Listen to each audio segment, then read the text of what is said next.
तैयार रहिए, स्टार्ट। अध्यक्ष महोदय, इन राष्ट्रवादियों ने परंपरागत हस्तशिल्प उद्योग के विनाश और आधुनिक उद्योगों के विकास को बाधित करने वाली सरकार की आर्थिक नीतियों की निंदा की। स्टॉप। उनमें से अधिकतर ने भारत की रेलों, उद्योगों और चाय कॉफ़ी के बागानों में लगाए जाने के लिए बड़ी मात्रा में विदेशी पूंजी के आयात पर इस आधार पर विरोध किया कि उसकी वजह से भारतीय पूंजीपति दब जाएंगे और साथ ही भारत की अर्थव्यवस्था पर, उसके शासन तंत्र पर ब्रिटेन की जकड़ और मजबूत होगी। स्टॉप। उन्हें यकीन था कि विदेशी पूंजी के निवेश ने न केवल वर्तमान बल्कि भावी पीढ़ियों के लिए भी एक गंभीर आर्थिक और राजनीतिक खतरा पैदा कर दिया है। उन्होंने विदेशी पूंजी को देश से बाहर रखने के लिए सक्रिय प्रशासनिक कदम उठाने की मांग की। स्टॉप। गरीबी को दूर करने के मुख्य उपाय के रूप में प्रारंभिक दौर के इन राष्ट्रवादियों ने भारतीय जीवन के हर क्षेत्र को आधुनिक बनाने और ख़ास तौर पर आधुनिक उद्योगों को विकसित करने का सुझाव दिया, लेकिन तीव्रगामी उद्योगीकरण के लिए सरकार की सक्रिय सहायता और शुल्क से बचाव के लिए एक नीति की आवश्यकता थी। स्टॉप। उन्होंने सरकार से आग्रह किया कि वह वित्तीय रियायतें देकर सरकारी सहायता प्राप्त या सरकारी नियंत्रण में चलने वाले बैंकों से ऋण और जमानत दिलवाकर तथा विदेशों से कर्ज प्राप्त करने और उसे देश में लगाने की व्यवस्था करके भारतीय उद्योग की सहायता करे। स्टॉप।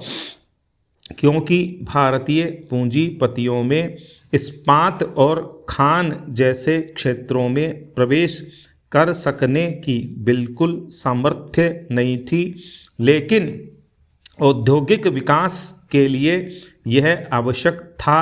अतः सरकार अपनी पूंजी लगाकर उस क्षेत्र के उद्योग को बढ़ावा दे। स्टॉप। औद्योगिक व्यापारिक सूचनाओं के एकत्रण और प्रसारण तथा तकनीकी शिक्षा को आगे बढ़ाने की व्यवस्था करे। स्टॉपेरा। भारतीय उद्योगों को बढ़ावा देने की दृष्टि से उन राष्ट्रवादियों ने माध्यम के रूप में स्वदेशी के विचार को भी प्रचारित किया। स्टॉप। सन 1877 के शाही दरबार में गणेश वासुदेव जोशी हाथ की बुनी विशुद्ध खादी की पोशाक में उपस्थित हुए थे। स्टॉप। सन 1896 में महाराष्ट्र में एक प्रभावशाली स्वदेशी आंदोलन आयोजित किया गया था, जिसमें छात्रों ने खुलेआम विदेशी कपड़ों की होली जलाई। स्टॉप।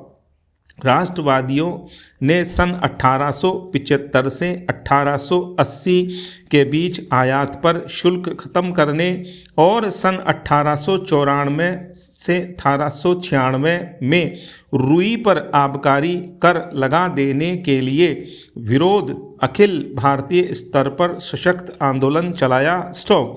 इस आंदोलन ने पूरे देश में राष्ट्रीयता की भावना को उभारने और ब्रितानी शासन के वास्तविक लक्ष्यों और उद्देश्यों की जानकारी देने में एक बड़ी भूमिका निभाई। स्टॉप।